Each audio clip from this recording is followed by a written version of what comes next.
Hello everyone, and welcome to our video for today. The title of the video is Unit 2 Rules or Shortcuts.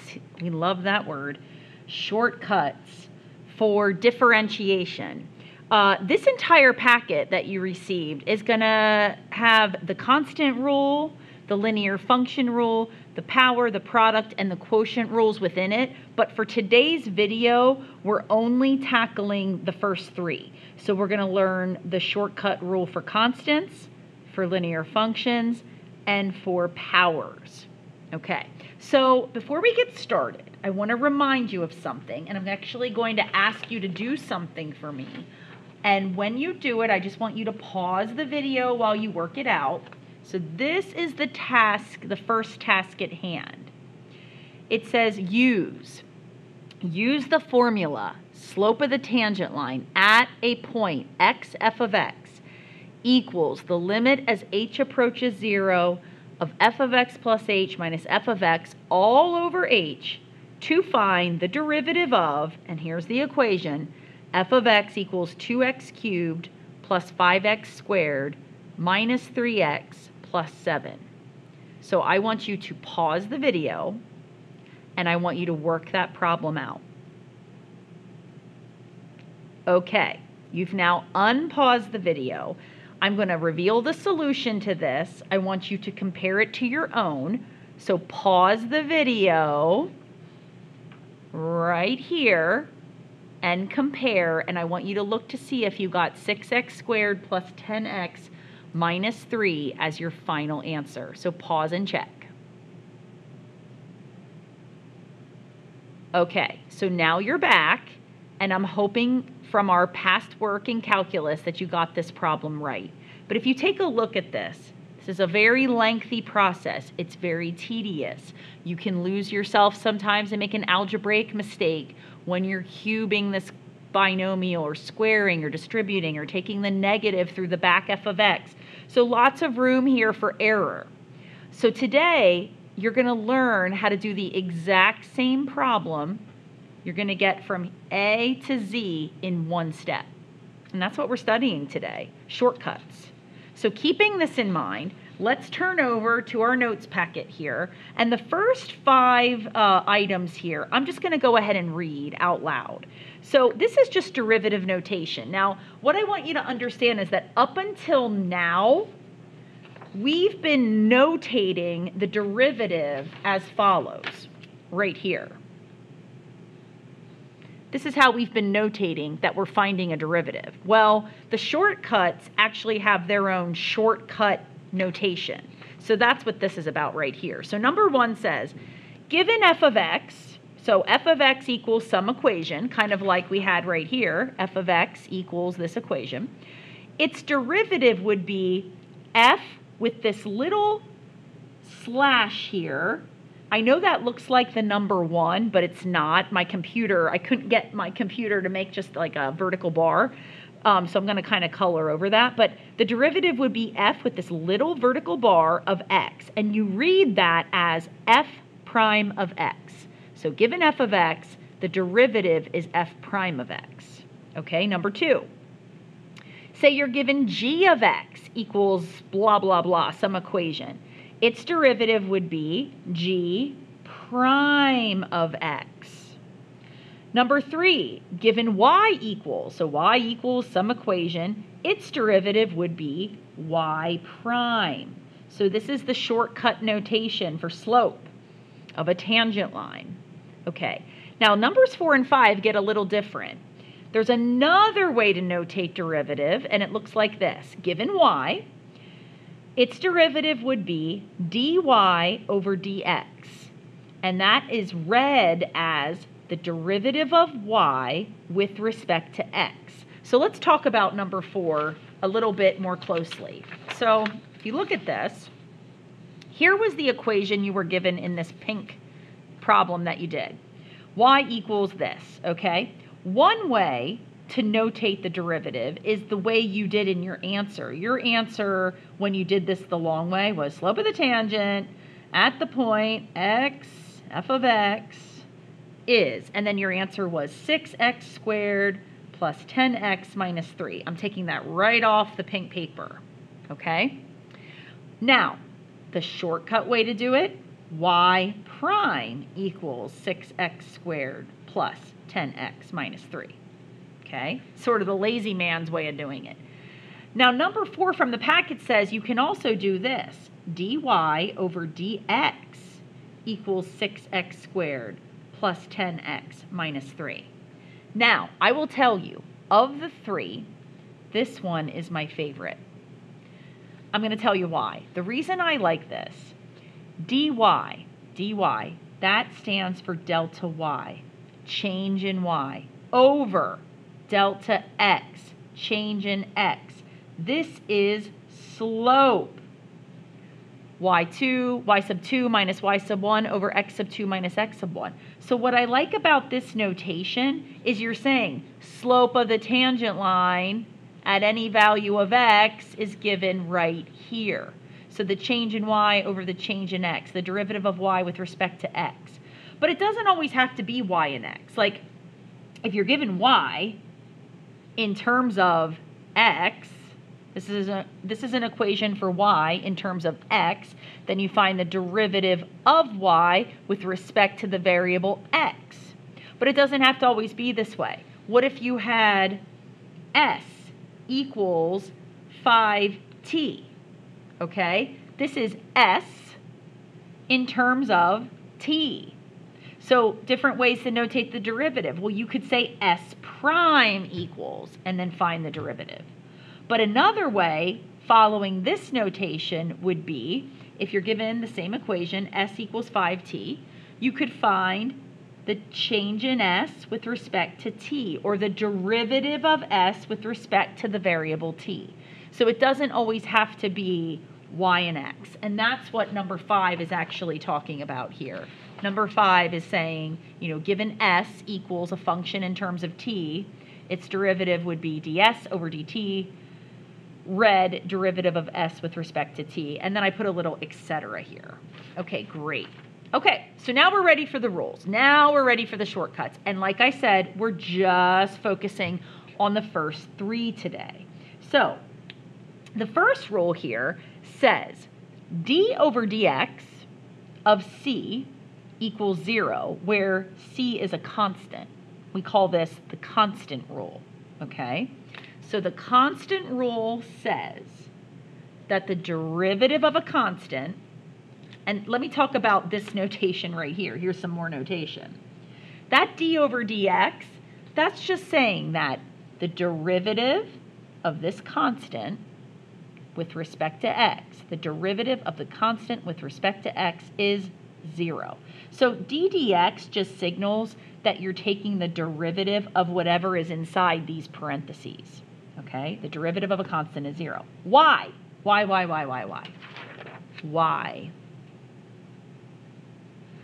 Why is the derivative of a constant 0? You can pause this and think about it, but here's the reason. If you have y equals 4, okay, that's y equals a constant, right? Well, the graph of that, you learned in Algebra 1, is a horizontal line at y equals 4. Okay, so you want to know about the derivative. Well, derivative is slope of the tangent line. And the truth is, no matter where you go on this line, you can go anywhere you like, over here, to the right, wherever. If you draw a tangent line at any one of these points, it's going to lie over top, or it's going to lay over top of the line itself, and the slope of this line is 0. Horizontal lines have 0 slope. So if y is 4, then y prime is 0. And so the derivative of a constant is 0. Excellent. Okay, so that's rule number 1, cha-ching. Rule number 2 says the derivative of this linear function mx plus b with respect to the variable x, see how that matches up, is equal to m. M and b are constants. This is called the linear function rule. So basically what it's saying is the derivative of a linear function is the slope of that function. Okay, why? Think about it. Pause it. Think about it. Okay, here's why. Y equals, say it's 4x plus 7. Y equals 4x plus 7. And I want the derivative, the slope of the tangent line. Anywhere I want to go. Well, the graph of 4x plus 7 starts up at 7, 1, 2, 3, 4, 5, 6, 7 on the y-axis, with a slope of up 4, right 1. Bingo. Draw the line. Now think about it. No matter where you go on this line, you draw a tangent line here, here, here, here, anywhere you want to go, the slope is always 4. So when you have mx plus b, I mean, from up here, we know that constants go to 0, so this 7 disappears to 0, and the derivative of 4x, which is linear, is just the slope, 4. Okay. Last rule of the day. See how easy this is? So number 3, this is called the power rule.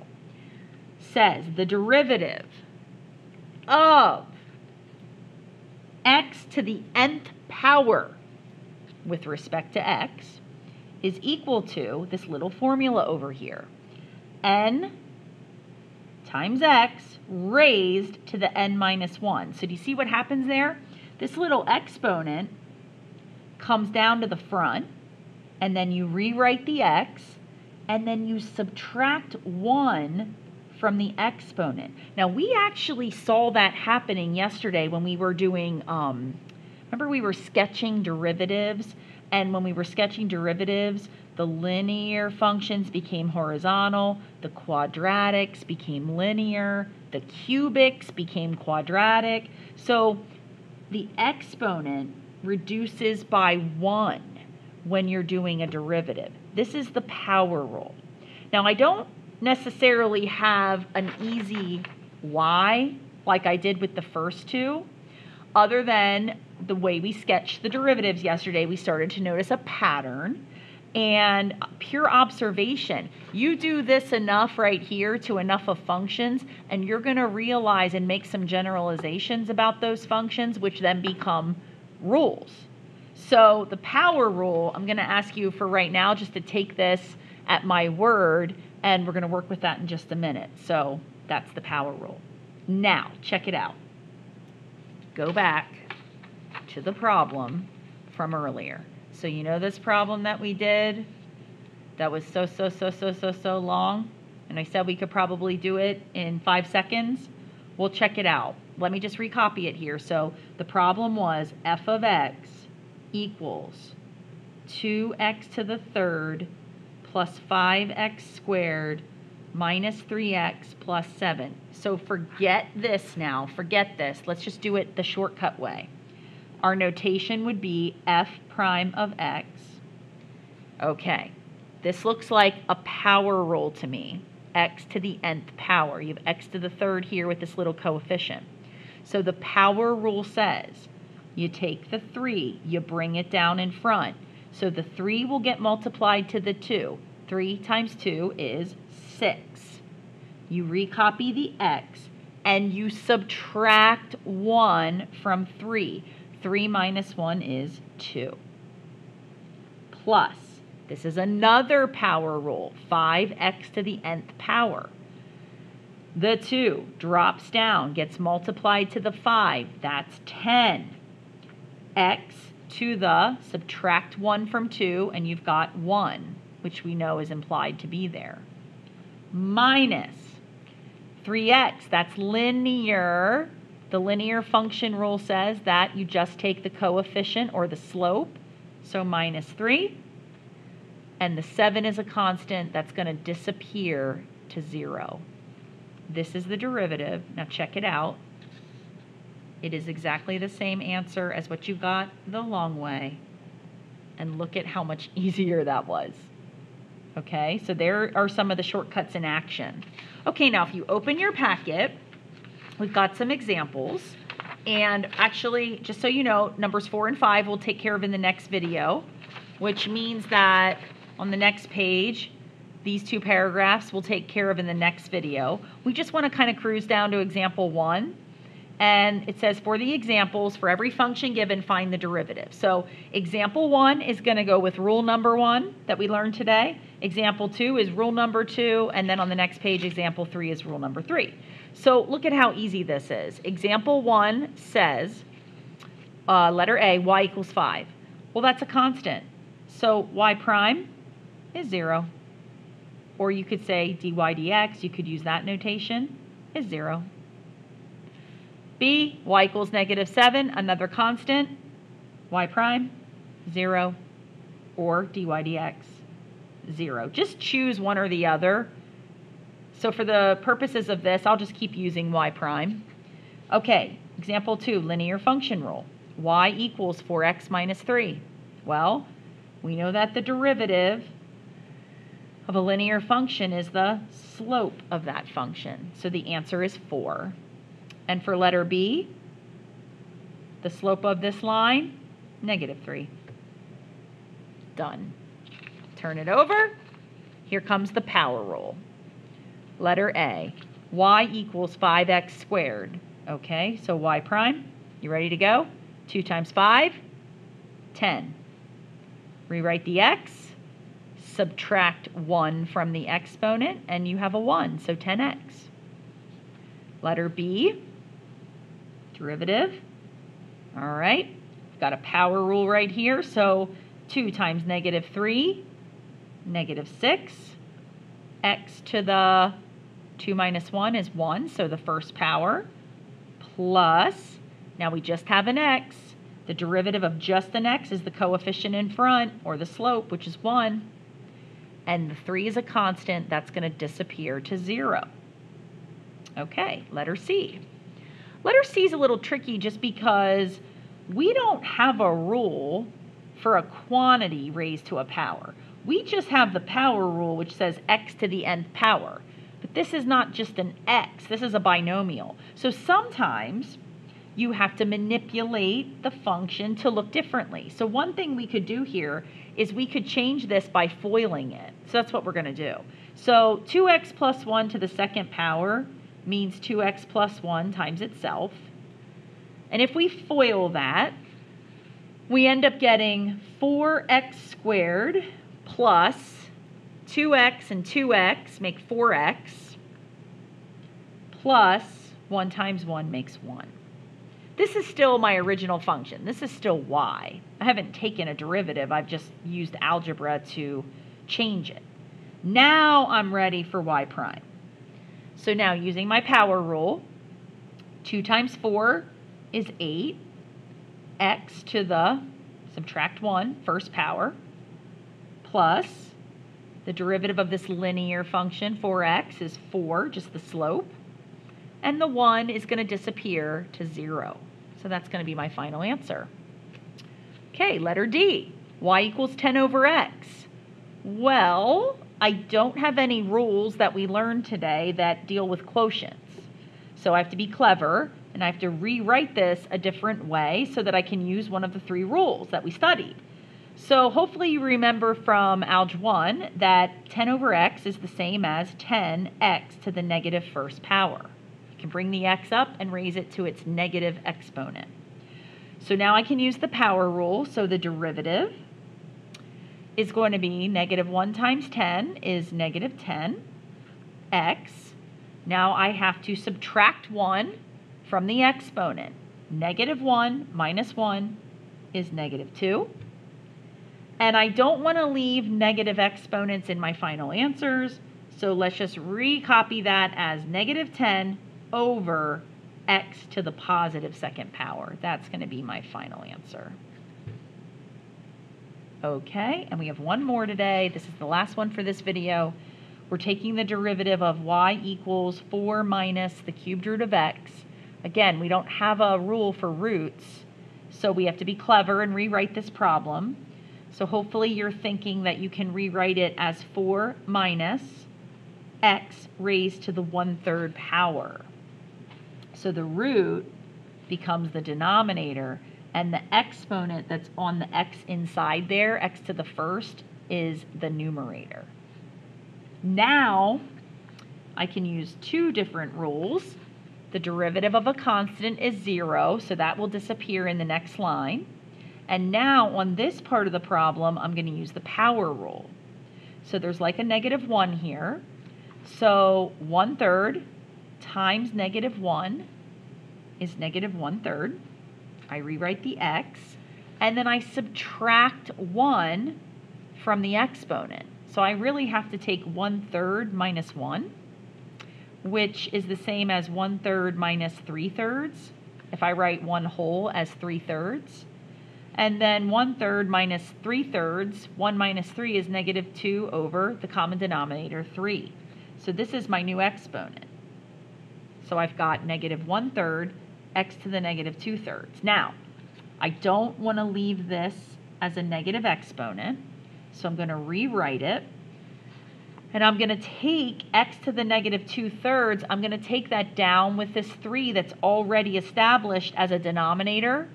See, being out to the side here is like being on the top, because if I put this over 1, then this is on the top, and then the 3 is on the bottom. So I'm going to write this as -1 all over 3x to the +2/3 power. So the -1 up, 3 down, and the x to the 2/3 down.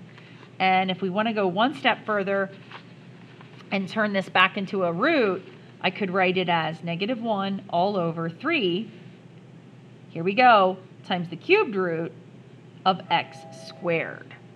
And that would be a nice final derivative.